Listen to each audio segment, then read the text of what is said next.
Hi, this is Chris Dela Cruz and Michael Dela Cruz. we're Expanded Awareness. Today we have a very special guest that I've adored for years, secretly. Okay, it's Raymon Grace. Hi, Raymond. Hi, Raymond. Thank you for the invitation to come talk to you folks today. We're so glad you accepted and took your evening out for us. Yeah, thank you so much for your time. It's an honor. A lot of people in our audience are actually looking forward to this. So it's so cool that we're making it happen. So what do you got for Raymond today, babe? Okay, so first we're going to introduce him. Raymon Grace is a founder and president of the Raymon Grace Foundation. He's a dowser, a lecturer, and author of 3 books. The future is yours. Do something about it. Yes. Techniques that worked for me. Seasons of April. He has created over 70 DVDs, which we own some of them. Most of them. Sharing information learned over the past 40 years. His books have been printed in English, Italian, Spanish, and Chinese. Wow.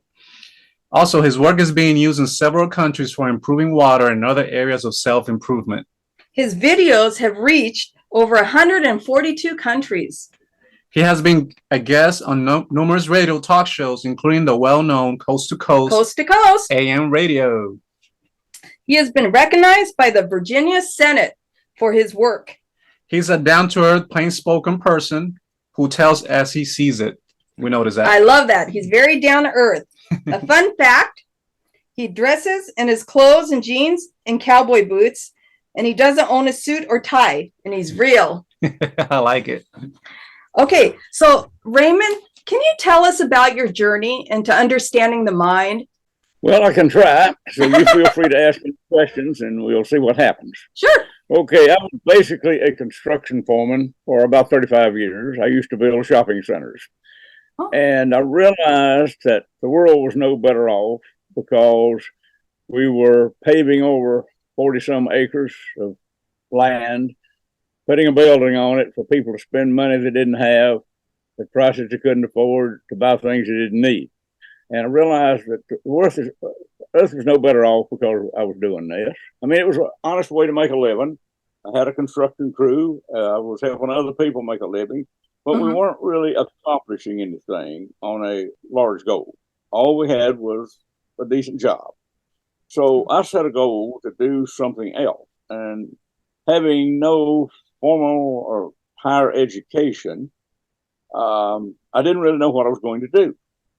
So I had, along about that time, met a fellow by the name of Jose Silva, who was the founder of Silva Mind Control. And I decided that I could teach what he was teaching. I would have to teach it somewhat simpler, but I could do it. So to make the long story very condensed, I became a lecturer for the Silva method of mind control for about 5 years. That was back from 1990 to 95. Okay. Well, during that time, I also became interested in shamanism. So I got involved in that to a degree. And then I discovered dowsing. How? And really impressed me because I could tell these people really had a talent that was a real asset. The problem was they weren't using it to its fullest extent. So it took me a long time to learn dowsing. Actually, most things in my life took a long time. Very few things ever came easy for me. So once I learned how to dowse, I've combined the best and the simplest of some of the things that Jose Silva taught, and I'm put it in my own words. And I tell people, watermelon is the biggest word I know, so I said it's very simple. And then I incorporated dowsing and a bit of shamanism, because what I found was that a lot of the shamanism and a lot of what Jose Silva taught was the same thing. They just used different words, but the similarities were quite similar, really. So I put everything in my own words with my hillbilly accent and started teaching classes. So the word got out. Then I found out that we could make videos, and so I'd never had any experience at all at filming. So I thought, well, I can do that. And long about that time, I was getting invited to speak at various dowsing conferences across America, and in Italy, and also spoken for the Australians. Wow. Now, what I do when I get an invitation, if it's very far away, I simply make a film. That's what I did for the Italians. So what I do, my brother is a professional photographer, so he makes the film, and I buy him a plane ticket and say hi to the Italians for me, so I don't have to go. Well, that's how we met you. And then what we did, they had to, I don't remember what town it was over there, but it doesn't really matter. When they play the film, then I get on either Skype or Zoom with them, answer their questions, and then I have them all have a bottle of water. So I energize the water for everyone and have them taste it to make sure we've actually done it. So that's the way we do business. Can you explain to us what it is, energizing water? Well, it's something I got into about 35 years ago when my kid April was about 3 years old. And I had read that only 2% of the water on this planet was fit to drink. Okay. And I'm thinking, okay, 2%. What's it going to be like in another 30, 40 years? It's not going to get any better because we're very limited with the supply of good quality water now. And every day people are watering lawns, filling swimming pools, washing the car, flushing toilets. So it's a trend that didn't seem like could continue indefinitely. So I think, well, is my kid and her kids, my descendants, even going to have decent drinking water? So I've got to learn how to do something. Well, I don't know exactly how I did it, but I learned how to change the quality of water apparently at any distance on the planet. Now, I'd like to share some stories with you. Yes, please. That I would hopefully explain this. When I'm doing a Skype session with someone or a Zoom session, and they're in some large city, living probably in a high-rise apartment, I know that these people don't have good water because it comes through the pipe, it's been filtered, and chemicals put in it, and it's just not fit to drink. So I always ask them, while I can look at them on the screen, do you have any good water to drink? And they always say, no, this water coming through our pipe here is city water. It's not any good. I said, well, I'd like to do an experiment with you.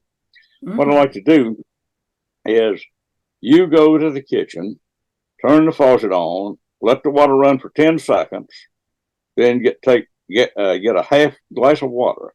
You come back, sit in front of the camera so I can see you. When they sit down, I said, now take a sip of your water.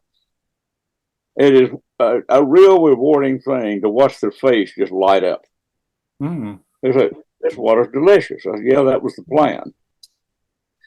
I've done that in Australia. I've done it all over America. I've done it in Canada. I've done it in Europe. Actually, I did it in India. India? Only one time, I think, because I only had one contact in India. But what I'm saying is, when we refer to energy work, distance is not a factor. There's no other way to say it. It doesn't matter if it's 2 miles down the road or on the other side of the world. You can get instant results, especially if you're energizing water. Now, if you're doing healing work, that may take some time because it's going to vary from person to person. But we'll stick with the water right now. Now, I want to tell a story here that I am assuming to be true based on the information I received. I wasn't there, so I can't say. But being in this business, there's always somebody out there who wants to give you a job without them doing anything. So 15 years ago, I received an email saying, clean up the Ganges. And, so I wrote back and said, "Stop dumping dead bodies and raw sewage in it. We'll talk about it." Well, I never heard it. Like I would. I mean, that's my way that I respond to things. You give me a job, I'll give you one back. Okay. So I just think, well, no, I'll never hear from them again, and I didn't. But I made friends with one girl in India that was telling me one day, there's an effort now to clean up the Ganges. I said, really? Oh, really? In that case, I'll help. So what I did, and this will sound weird, and I'd never seen this happen before. I did an exorcism on the Ganges. I have no idea how many spirits were there, but I would say it was in the millions. Why? Really? Because it'd been done dead bodies in the river for centuries. Right. Oh. And so I did that. Then I worked on purifying or cleaning up the entire length of the river. Wow. I think, well, I got to try. I don't know if it'll work or not, but I'm going to try. Well, the girl I was talking to in India contacts me shortly after that and said her mother went to visit the Ganges and the water was clear. Wow. I got another of information from one of my friends in Europe who has a contact in India. And this girl had gone there, cupped her hands, got the water and literally drank it, and it tasted good. Now, that's the word I got. I wasn't there. I can't say it's true, but it did come from what I would consider good sources. And that really made my day because I wasn't sure how much water we could clean up, and I still don't know. Right. The next one that I could verify quite a bit was in Perth, Australia. I was doing a Zoom session there with about 65 people, I believe. And I think about 40 of them were from Perth. Okay. And they were asking various questions about water. And I said, well, where do you folks get your drinking water? And there was a lake somewhere north of the city. I couldn't even pronounce it.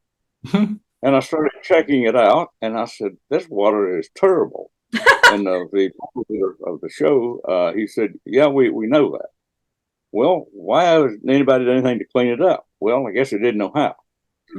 The lake, and I'd never run into this before in my life, the lake was literally demonically possessed. Okay. And I just said that. And the moderator says, well, there's a lot of pedophilia goes on and demonic worship out there around that lake. Well, no wonder. Energy is impressed on matter. So everything is affected by the actions of people and what all's going on around. Well, I cleaned up the water, and I said, now, I'd like for you folks to do something for me. Send me an email, and I gave them my email address, and let me know how your water tastes. Out of the 40 people that supposedly were from Perth, I got 27 emails thanking me for making the water taste better. Wow. Oh, my gosh. Wow. That's pretty good evidence. Yeah. If you do something and nobody tells you anything, you don't know if you did it or not. Right. Or don't know if it's successful. But whenever you get that many responses thanking you for cleaning the water up, that's believable. Raymond, is this a skill anybody can learn? Yeah, can anybody do this? No, not everybody can learn to ride a bicycle. Got a point.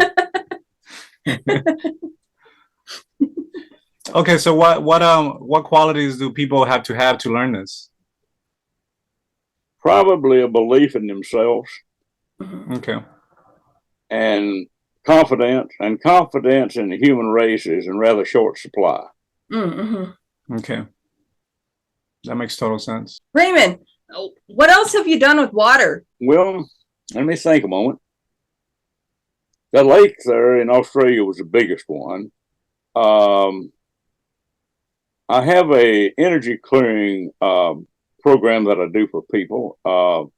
You can read a little bit about it on my foundation site, RaymondGraceFoundation.org. Okay. That people sign up for me to do a energy clearing for their home and family. And when we first started it, I agreed to do it for $25 a month. That was a little bit less than $1 a day. Right. And then I got to thinking, I've got to give the people more than they expect. So instead of doing it once a month, I'll do it once a week. Wow. Well, that was about the time COVID broke loose and the world went crazy. And people were getting sick. And I'm thinking, okay, I got to do better than that. I'll do it for them every day. Okay. And that's what I do. I'm doing 30 times as much as I promised to do at the same amount of money. So but one of the things I put in there was I will clean up or do my best to clean up the water for you in your home and keep it that way.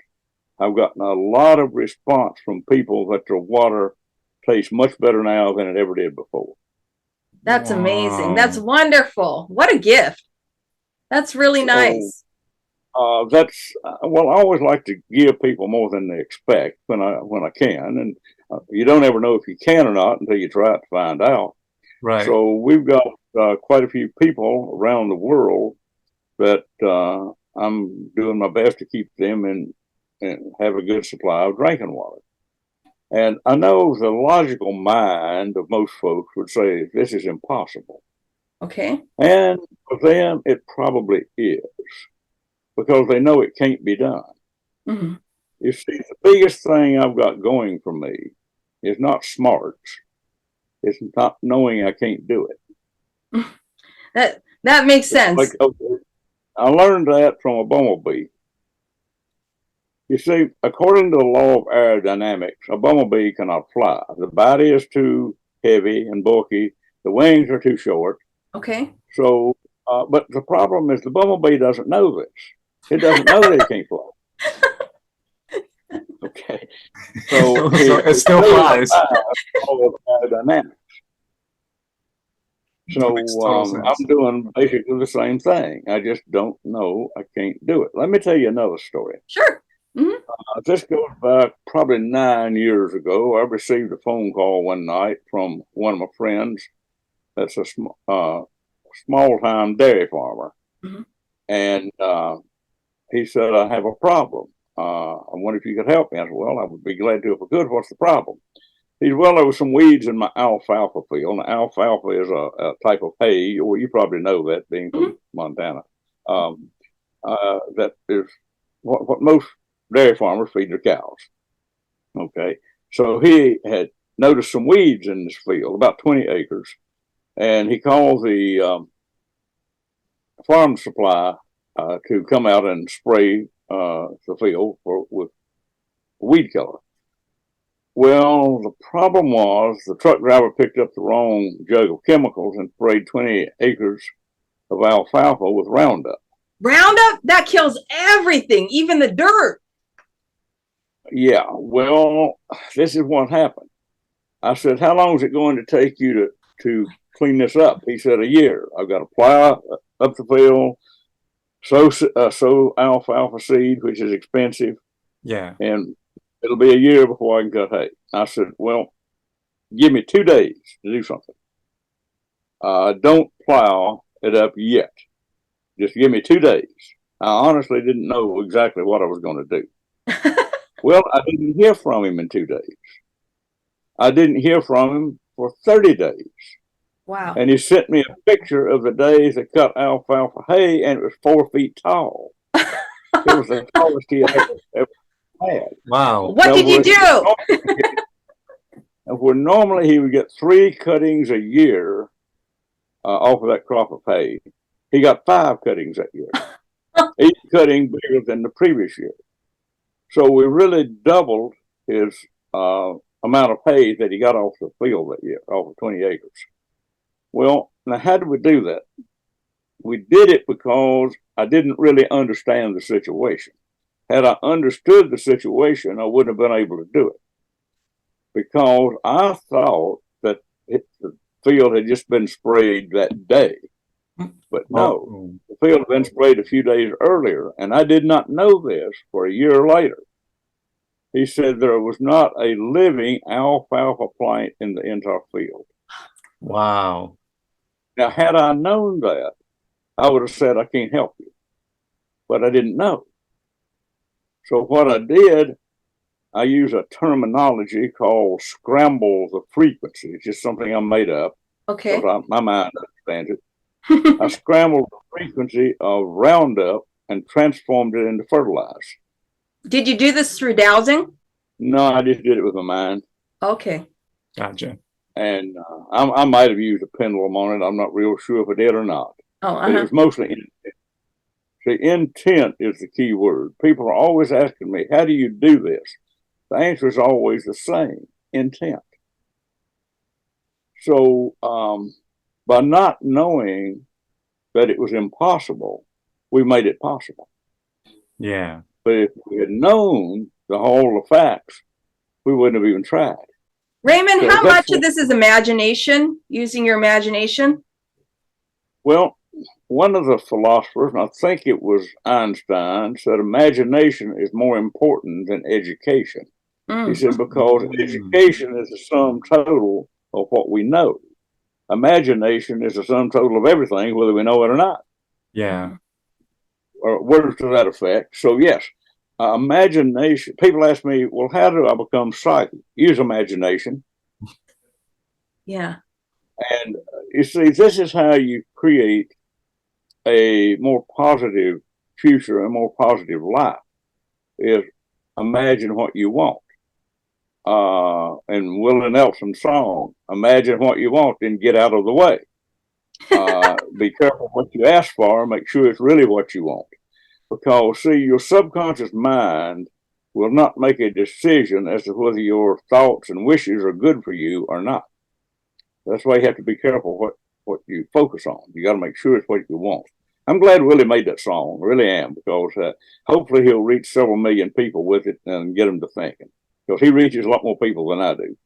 So, anyway, all my work, and let me give you the principles of my work. First principle is all things, including beliefs, thoughts, memories, and opinions, are forms of energy. The second part of that is the intelligent human mind has the ability to direct energy. Directing energy is what makes things happen. Principle number 2, energy is impressed upon matter. Thoughts and actions are energy. Our physical body is matter. We are affected by the energy of wherever we put our physical body. Yeah. And principle number 3, I borrowed from Einstein, energy follows thought. Everything I do is based on those 3 simple principles. Wow. Raymond, what do you enjoy teaching the most? I know you're a teacher too. I would say self-empowerment. Now, yes, I teach dowsing, but we use dowsing to achieve self-empowerment. Everything I teach, the final goal is self-empowerment. See, humility might not be such a bad thing, but it's been highly overrated. So, you mean like people acting humble? Well, yeah, humility's been overrated, or at least in my opinion, it has. Yeah. Actually, there's 3 things that have been used to control people, maybe since the dawn of time, but especially the last 2,000 years. Fear, shame, and guilt. Oh my God. Yeah.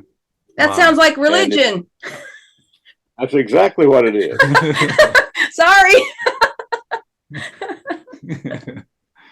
Not too bomb on religion, but yeah. But see, I mean, it's a method that works. Yeah. And the people that use it know that it works, and they've been using it for a long time. Well, what I do my best to do is wake people up. Okay. The folks, you really need to be in control of your own life. There's only 2 things that I really believe in: kindness and freedom. Yes. Those are really about the 2 basic things I really believe in. I like being kind to people, and I sure believe in freedom. And that's what I do my best to help people to achieve. I think some people are actually afraid to be free. Yeah. But all you can do is give them the information, and then you can't make people do things. You just give them the information and hope they use it. Yeah. But as far, see, I had someone make a trip with me recently. Okay. Down to Florida, and talked with her the other day, and she said, "My life has changed since I made that trip with you." I said, "Well, that was the plan." I wanted your life to change. Oh. I find that, I mean, she kind of elaborated on it. Mhm. And I've had this comment made to me a number of times of people I have become friends with, that they said they feel more free now. They have more confidence. Well, that's what I wanted them to have. So I write books on it. I make films about it. My films are really quite blunt. Mhm. I like to be nice to people, but I just tell everything the way it is. And I find that people like that. At least they tell me they do. And I don't think they would keep coming back to class and sending their friends if they didn't like it. Right. And God knows I get more mail than I can answer. So somebody out there must like what we're doing, and that's a good thing. But Well, it's working because I mean we reach out to you because what you're doing, we believe that it works. Well, it's worked for me for how long? 48 years. I first discovered this in 1973. Wow. I think, and I started practicing it, and then I just kept on practicing. I kept learning more and more, and as I learned things, I shared the information with other people. And either first I wrote the 3 books, and then it's a whole lot easier to make a video than to just write a book. Yeah. So I doubt if I write any more books. It's time consuming, but it doesn't take that long to make a film. So what we did I probably made well over 70 films. I don't know exactly how many. I only sell 6 of them. I gave the rest of them away. They're on Raymon Grace YouTube channel. Wow. Not all of them. We put the better ones out there, and some of them I don't even know where they are now. And then sometimes the films I made are outdated. See, energy has been raising for the last 25 years. Okay. And I have been measuring. And this is kind of a difficult concept for some people to understand. And I'm not saying that I fully understand it, but I have measured the energy raising. That's why we're able to do things now that we couldn't do 15, 20 years ago. Yes. We have more energy to do it with now. That makes sense. Probably 20 years ago, I couldn't have cleaned up the water in that lake in Australia. Why? Because there wasn't enough energy, or I didn't have enough to do it with. Actually, the Earth got about a 15 to 20% increase about 4 months ago. Oh, because, wow. see, I measure energy of people every day. And I'm not going to tell you I have all the answers because I don't. But it's something I have done every day for years. Is I like to know what's going on. Mm-hmm. And so I want to throw out a little bit of useful information to your audience here. Yeah. There are 3 epidemics right now, or what I call energetic epidemics. Okay. Now, will everybody understand this? Probably not. And there's not any reason for anybody to write me and ask for any more information because I don't have it. You either understand it or you don't. Right. But one of the things that's happening to people is called a fragmented soul. I do not know what causes it. I do know that it's an epidemic. And what will cause a person's energy to drop to 0.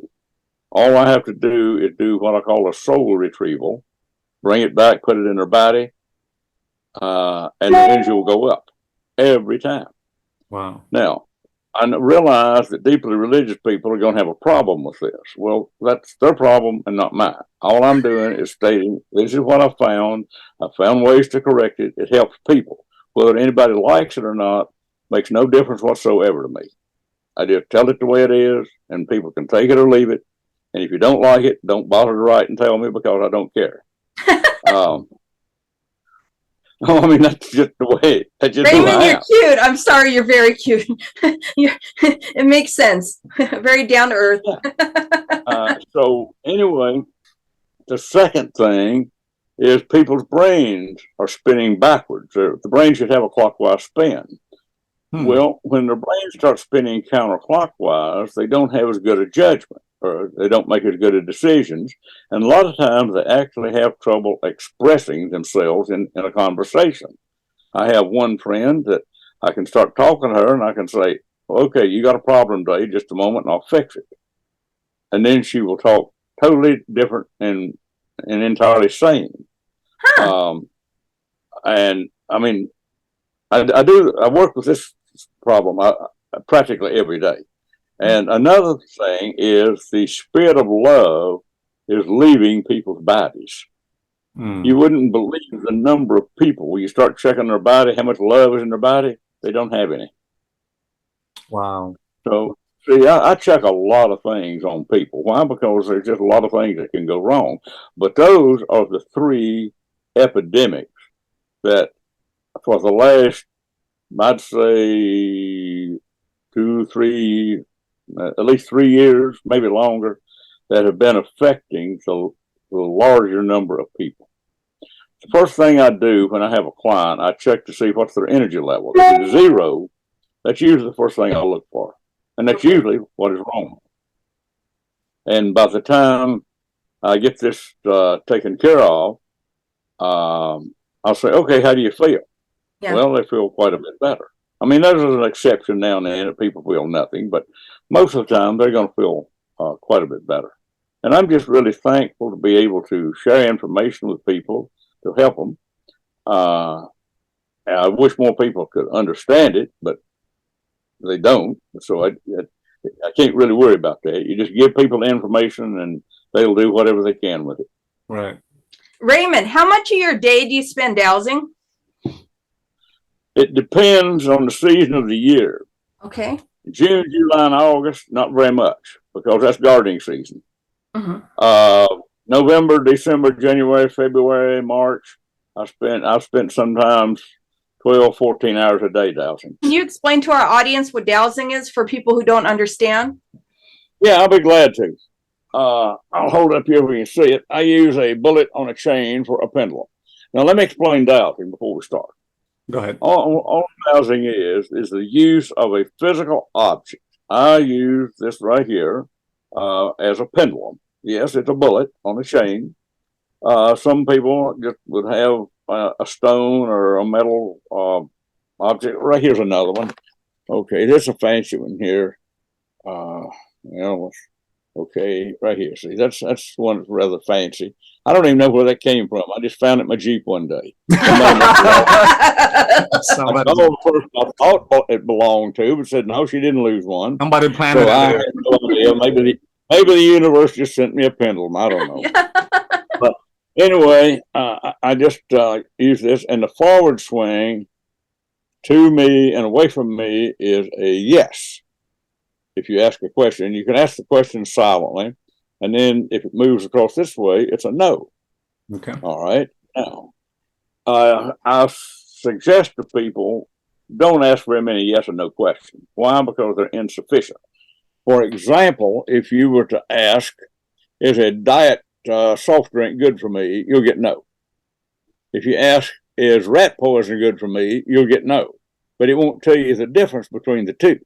Okay. So that's why I tell people, yes and no, use them only very sparingly because you don't get the information you really need. Okay. So what kind of information can you get? Can you get like where you're going to move to if you're thinking about moving or?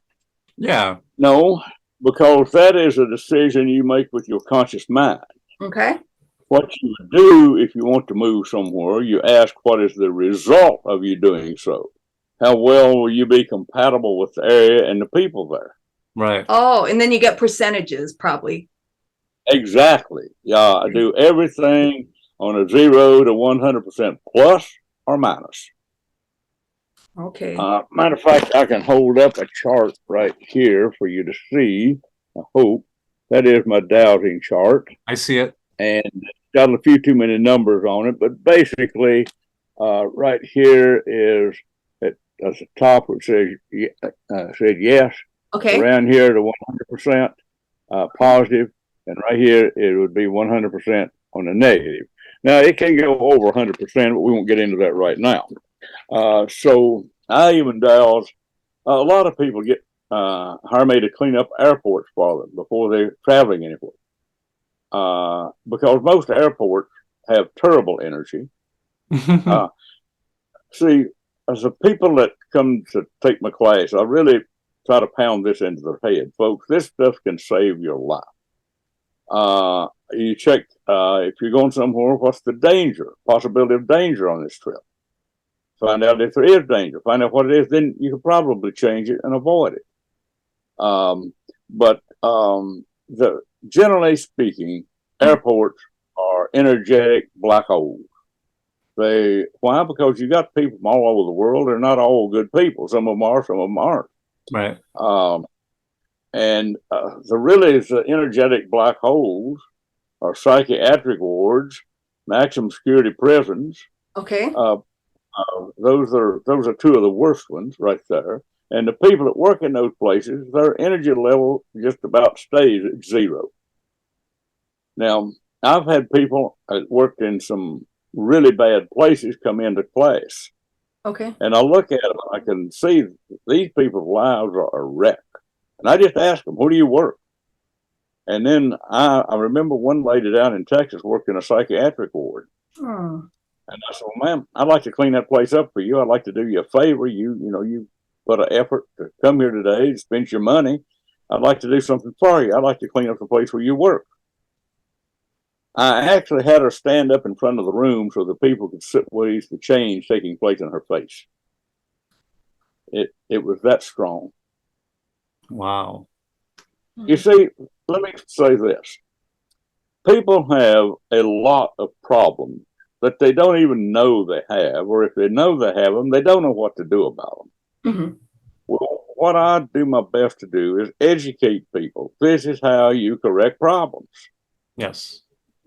It's that simple. And so if you work in a bad place, Raymond, or you have to go somewhere that's not like a family reunion, that Uncle Joe's really negative, what do you do? And what do you do? Well, first thing you check to see if anybody's possessed. Okay. And it's a fair assumption it probably will be, but not always. It depends kind of on the people. Okay. Well, you get rid of the spooks. You depossess them. Call it exorcism, call it whatever you want to call it. You get rid of them. Also, negative emotions play a real big part in people's behavior. Well, negative emotions are simply another form of energy. We have the ability to change it. That's the first principle of work. Everything is energy, we can change it. So we take all the negative emotions and all the people have and turn them into love. Makes me sound like a flower child, but it works. So we do that. And then we may have some people there that have argumentative archetypes or bully archetypes or whatever. Archetype is a trait or a characteristic that affects a person's behavior. Mm-hmm. We can take them away from them. Right. Give them archetypes of kindness. I mean, the American Society of Dowsers had a rule that I break every day. Okay. You cannot do anything to anyone without their permission.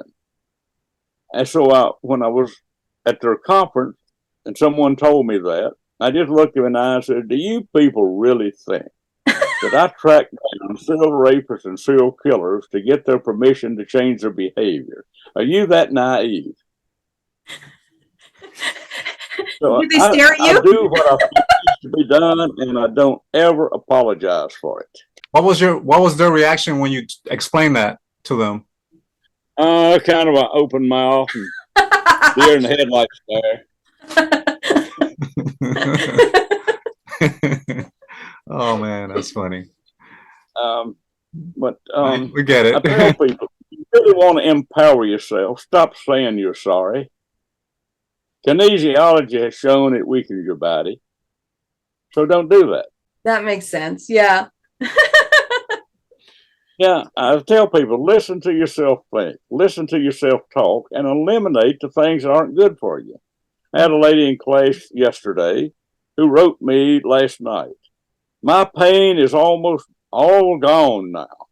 And I wrote back and says, stop saying it's your pain. You're claiming ownership to it. Oh, yeah. Yeah. It's not yours. Yeah. Yeah, I really pound people over the head with this, that your body listens while your mouth is talking. Yeah. Raymond, can we do a water experiment? We can. What do you want to do? Our water tastes like pee.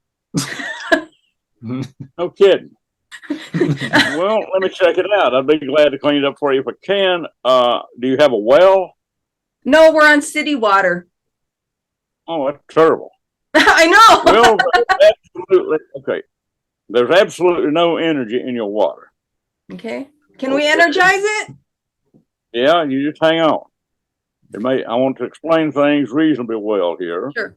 Okay. Water has a spirit, but not all water has a spirit. And the reason that city water does not have a spirit is because the spirit of greed is in it. And the spirit of water will not stay where the spirit of greed is. Okay?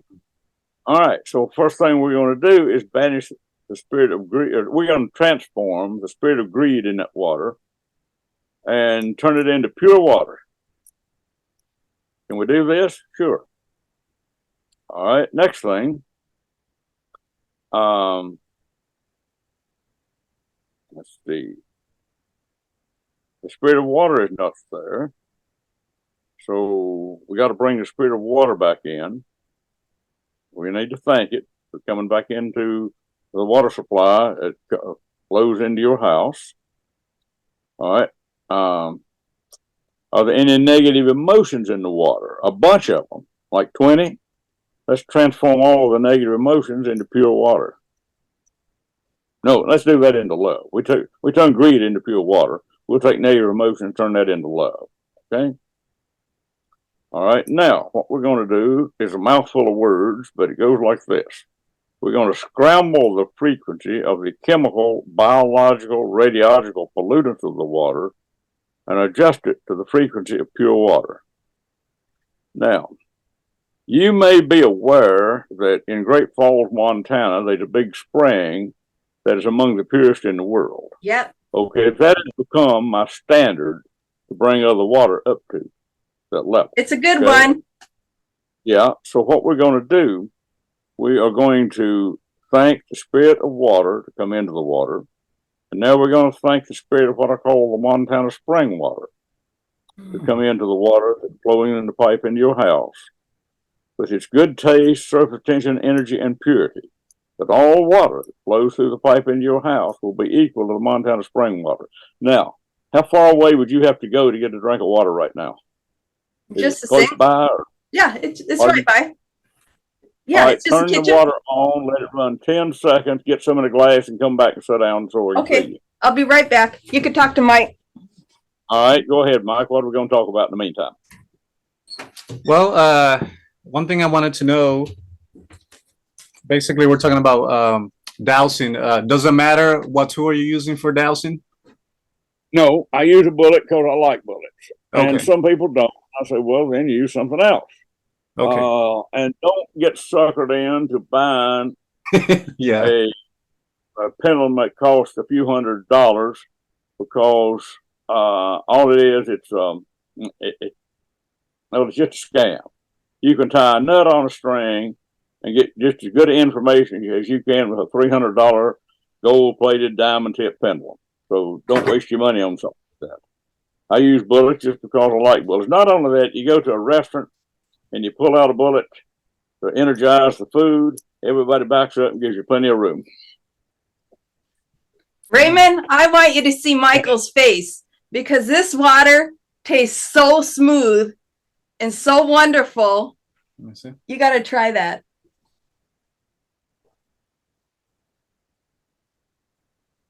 Oh wow, yeah. It normally tastes like well, she said it tastes like pee, but it mostly tastes like that chlorine and chemicals, but I don't taste it now. It's sweet. There's not any in there. Yeah, it's better now. It's really good. It's very smooth. We're normally been getting bottles and stuff because we just don't like I don't know if there's stuff in the water, but it doesn't taste good. We'll save you money now. This is wonderful. Thank you, Ray. Yeah, it tastes It's good. wonderful. It tastes really Okay, good. glad to help. Thank you, man. Real Raymond? glad to help. Can you check the energy of the people that watch our show?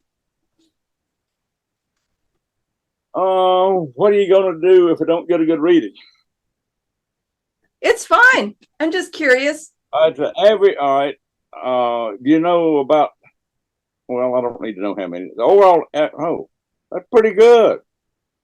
22,000. I had Now a that feeling. won't mean anything to anybody else, but it does to me. That is the energy of what I would call pretty decent people. They're not possessed. They don't have a fragmented soul, and their brain is spinning clockwise. Now, that's the fact that they're 22,000 average. That it tells me those three things right there. Because That's if they had any of those three things affecting them, they would have had a much lower energy, probably zero. Now, that is average. You may have one or two people with the problem, but that is your average of the people that watch your shows. That's Which that's is amazing. well I had a feeling. People that watch. Oh, I want to congratulate you on something. I saw just briefly a video you sent me about how you'd stopped watching horror movies. I really. Oh, you saw it? Thank you. Yeah. See, I want to give you my opinion on it. I don't watch TV. Why? Because, well, I don't listen to news because I figure they're lying to me. And Thomas Jefferson said it is better to be uninformed than misinformed. So that's why I don't watch TV. Besides that, I don't have time. And not only that, I'm really not that interested in it. But just seeing 2-3 minutes every now and then of a TV, it seems like people are always fighting one another instead of getting along. I mean, Andy Griffith of Mayberry is probably the only decent one left. So if you watch people fight, it affects your body. If you hear them screaming at one another and so on, and I'm thinking, why the hell would anybody want to sit and look at a screen of people fighting and arguing? Yeah. I mean, I can go look at a tree. I can watch the water run over rocks. I can go pet a dog. I can do all kinds of things instead of watch a bunch of idiots fight. Yeah. So I don't watch TV. Yeah. I associate only with people that can think. yeah. Because I'm very particular who I talk to, and I don't make any apologies whatever for it. If they, I don't want to be rude to them, but No. I'll just say, I got to go now. Yeah. And get out of the conversation because I've got this attitude that if it doesn't solve problems for humanity, it doesn't improve your health, and it don't pay any money, I'm not interested in it. Yeah. No, that makes sense, and more people should think like that. They would be happier. That's just the way I think. But then again, I'm a hermit, so most people are hermits, so that makes me different, I guess. But I've always been that way. But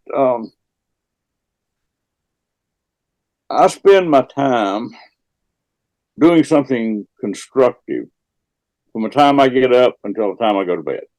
Really? And sometimes it's nothing more than making a phone call to somebody to cheer them up. Yeah. It's if I can't help someone, I don't want to talk to them. Yeah. Another thing, I won't listen very much. If people want to bitch, whine, and complain, I just simply won't listen. A lot of times, people will want a session. I do a lot of Skype sessions. Okay. And I'll always say, tell me in one sentence, how can I help you? Well, I went to the doctor back on the 14th of July of 93. Hope, stop right there.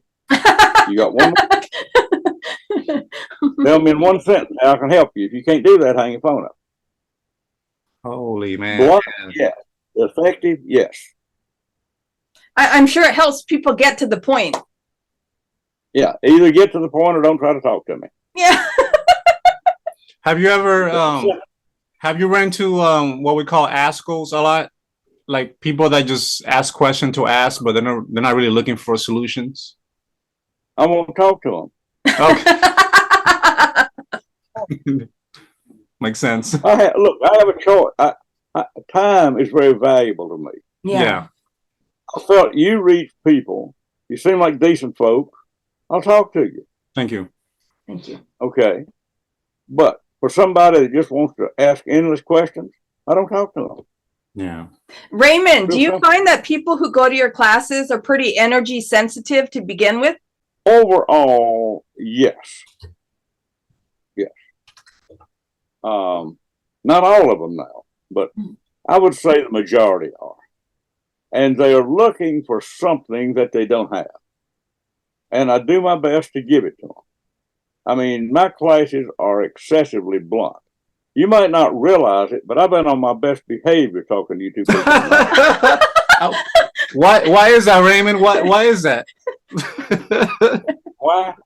Well, I wanted to give you a good video to put out there. Thank you. And then again, you have been polite, you have been sensible, you've asked logical questions, so it was easy to do.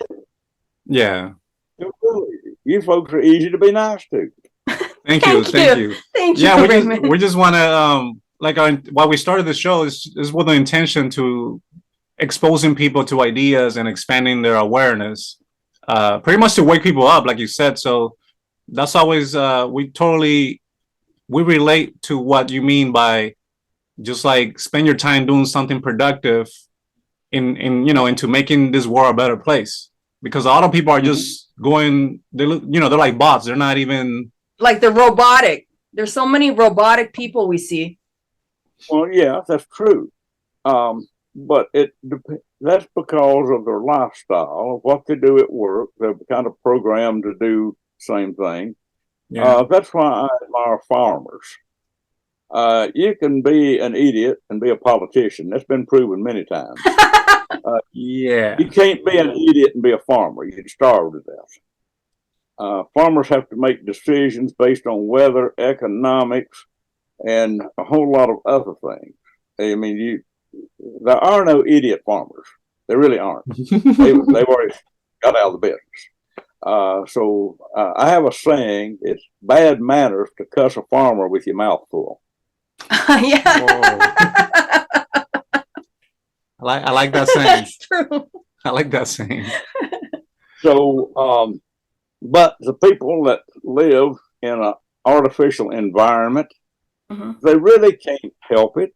I mean, I don't want to beat these people down. I have a lot of them for clients. I try to pick them up. But they don't have an option to just get out in nature and wade the creek or walk in the woods or whatever. They just don't have this opportunity. And it's really not their fault, I guess. But I think that people that spend time in nature are a lot more sane, they're more rational, and they're just more in control of their life. That makes sense. That makes total sense. But here again, not everybody can do that. So, I don't have a solution to that. Not everybody can be a hermit, or nor do they want to. So I try to help people from where they are at the time. Right. And it's a whole lot different working with a cattle rancher than it is with somebody that sits at a computer all day or works on Wall Street in New York. I mean, totally different. So what you do, each person has got their own type of problem. So you do your best to be kind to them and help them with whatever they need. And sometimes I got answers, sometimes I don't. I don't ever claim to have all the answers, because I know I don't have.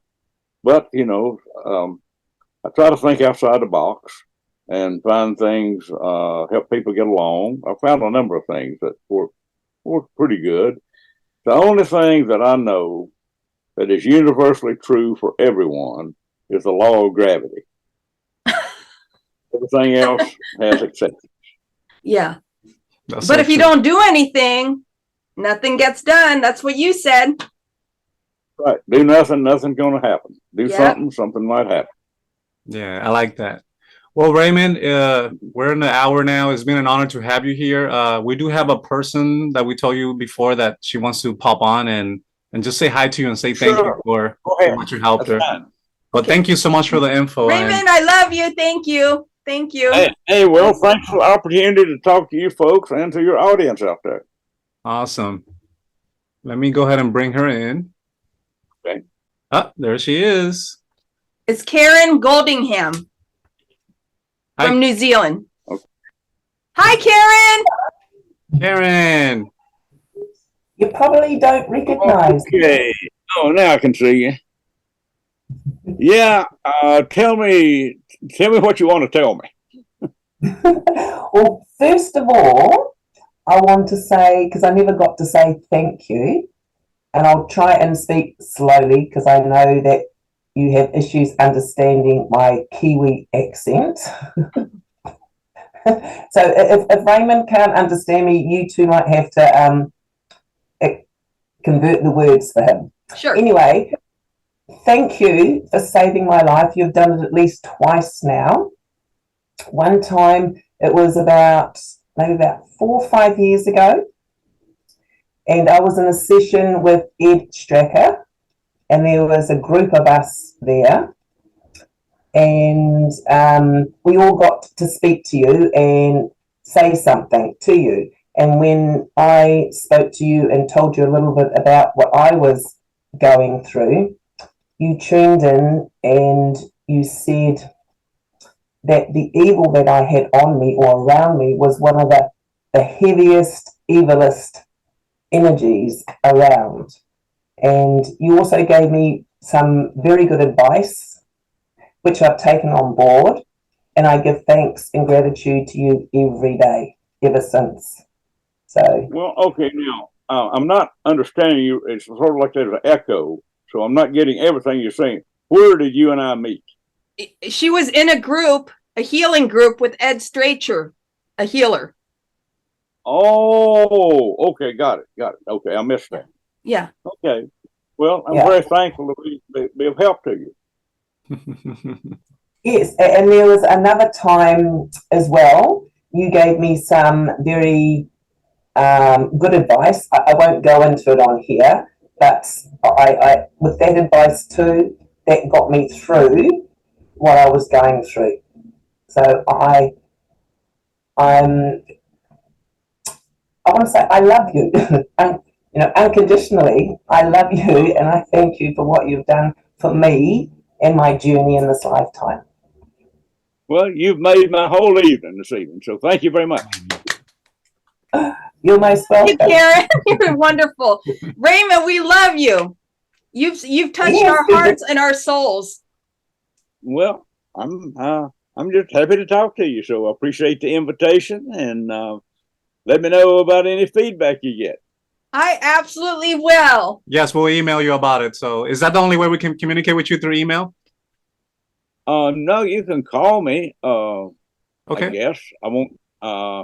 Let's see. I won't share with anybody else. I will email you my phone number, but or we can do Skype. Yeah, well, let's try Skype. My Skype name is Raymond Grace. Raymon, no D. That's it? Raymon. Yeah. Okay. Just send me a Skype request, and I will accept, and then we can set up a time to talk if you'd like to do that. Sure. Sounds good, Raymond. Well, Karen, thank you for popping in. Go ahead. Or you can send me a Zoom link. Oh, Zoom, yeah, Zoom works yeah. too? Okay, we can hang out on Zoom. No worries.